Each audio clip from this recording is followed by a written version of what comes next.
Well guys, it's windy. I hope you can hear the audio okay, but the good news is that keeps the mosquitoes off. We are at the trailhead, 4th of July weekend 2018, and getting ready to head up for 2 nights backpacking. Caleb is signing us in. Andrew's right here, all set to go.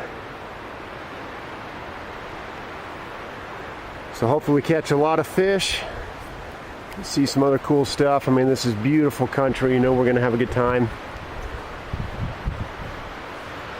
We're going to do a little contest. So on this video, there are going to be 3 videos to this backpacking trip. On this video, comment how many total fish you think we're going to catch this weekend. And then on the 3rd video, we'll let you know the total. And whoever's closest to the total number of fish we catch for the weekend is going to get a Krispy Kreme gift card.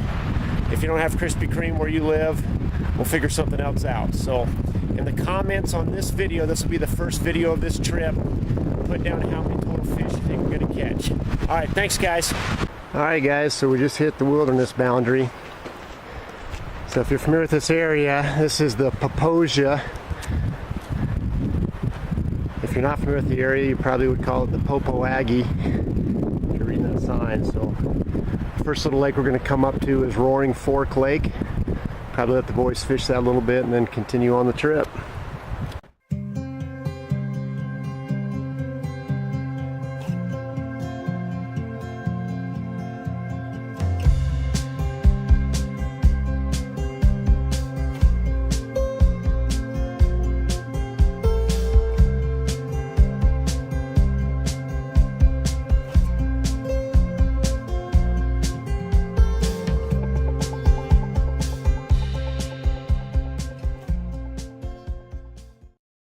So we made it to Roaring Fork Lake. Caleb with the inaugural cast of the trip.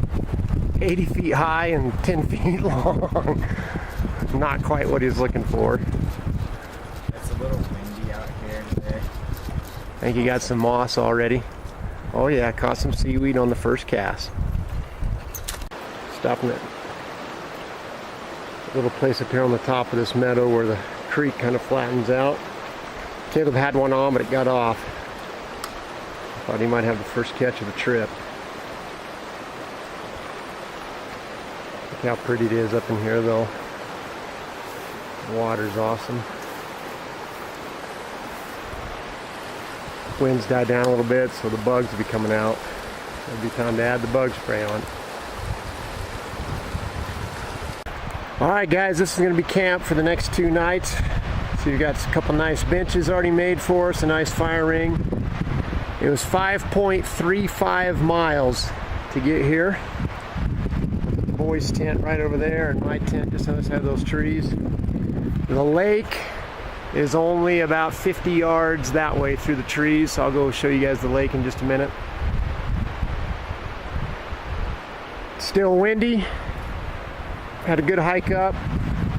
So we're gonna get the tent set up, and the elevation right here is 9,957 feet. I just checked it on OnX. Let's just go up like 9957. The boys say we should hike up 50 more feet so we can camp at 10,000. But guys, I doubt you'll be able to hear this, excuse me, because of the wind. The wind's just blowing non-stop. There's actually whitecaps on the lake, but here's the lake we're on. It's not named on the topo map, so you can see right there, back in that little spot is one of our tents. So I said earlier we were 50 yards to the lake. It's probably not that, it's probably like 25, 30 yards to the lake. So we're gonna fish this today, then tomorrow we're going up to a different lake and maybe see if we can catch a golden tomorrow.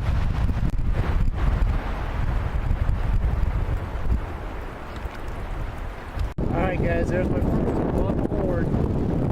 Brookie. Caleb's already caught 3. Andrew's already caught 1. That's my first one.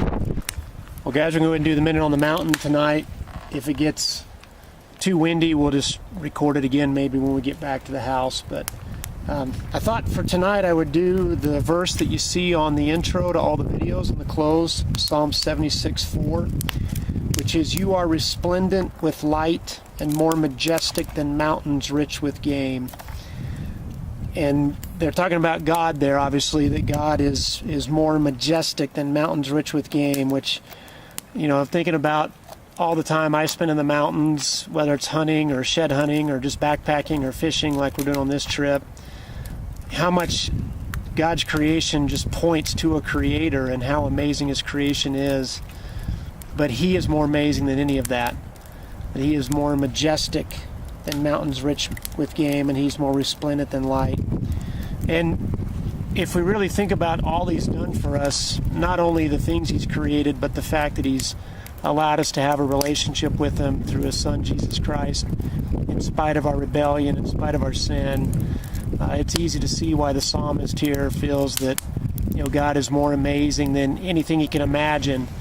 And obviously, if you're into hunting and fishing and those kind of things, you really appreciate mountains and you appreciate game and fish, and that's all great. It's great to appreciate God's creation, but we always want to make sure that we appreciate the Creator more than the creation. So we're going to sign off for tonight, try and get some sleep, and then we'll hit the road in the morning and hopefully catch some more fish tomorrow.